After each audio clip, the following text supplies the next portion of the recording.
All right, the next question asks us to find the vertex of a quadratic function.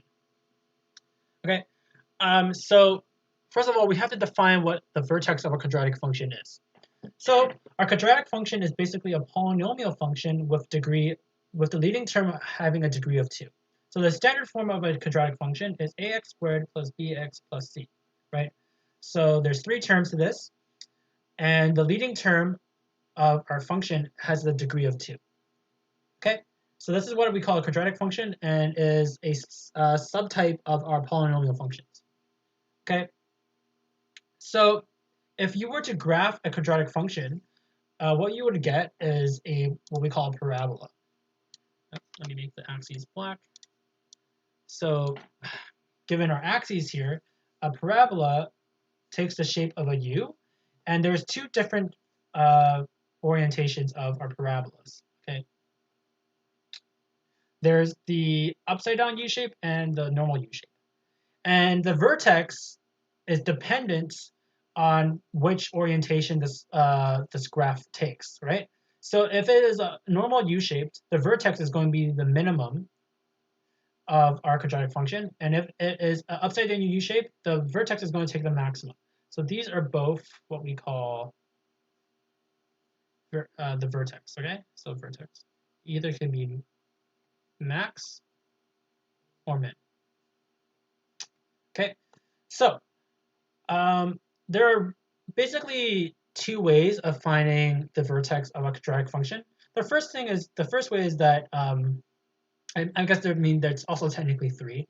The first way is that you graph it and you visually identify where the vertex is on the parabola itself. The second way is that you use this formula for the vertex, which we will be using in this solution. And this third way is to actually calculate the derivative of the quadratic function and find the critical point of that quadratic function, and that critical point will be your vertex, basically. So those are the 3, I guess, possible methods of finding the vertex of a quadratic function. I'm sure there are more niche methods, but these are the 3 most popular methods. Okay, and the last thing that I want to describe before I jump into this question, or into the formula on how to calculate the vertex of a quadratic function, is that the orientation of our parabolas is dictated by the leading coefficient. So if the leading coefficient has a sign that is negative, we would have a downward U facing parabola. Well, if the sign of the coefficient was positive, then we have upward facing parabola. And that will dictate whether we have a maximum or a minimum. So let me just write that here. So the upward one has a coefficient of positive, and the downward one has a negative coefficient. Okay? So now let's jump into the formula here. So given a quadratic function of standard form ax squared plus bx plus c, there is a formula to calculate the x-coordinate of the vertex. And the formula is as such. So x vertex, that's what I'm going to name the formula, is equal to minus b, so negative coefficient of b divided by 2a. So if you calculate this, you have found the x-coordinate of your vertex. And after that, you can plug in your x vertex into your function. So let's say this is f of x. So to find the y-coordinate of your vertex, you just calculate f of x vertex.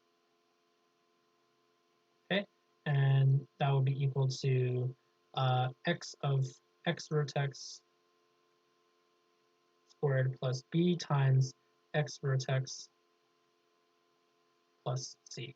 Okay. All right, so we're going to use this formula on an example. Okay, so our example here is x squared plus xx plus 4. Okay, so x squared plus xx plus 4. So first we identify our coefficients. So this is a, b, and c. Now we're going to use the formula. So x vertex is equal to negative b divided by 2a, and that's equal to negative 6 divided by 2.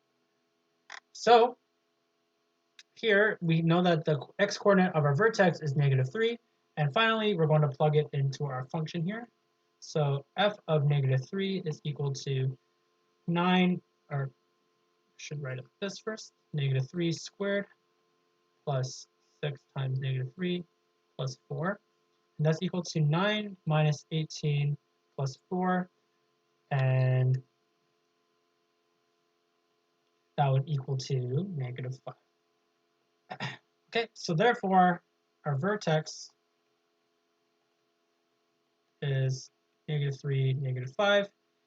And even though we calculated this, we don't know if it's a max or minimum, right? And that's where I told you guys to evaluate your coefficient, your leading coefficient, right?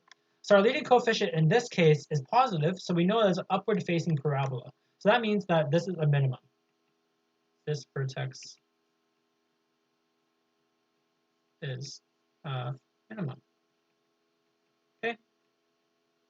All right. So I would say my final note is that you guys can explore the different methods of calculating the vertex and find which one is the most comfortable to use for you. But I believe that using this formula is the easiest method of finding your vertex. Okay, so this solution is correct. Nice job. Cool.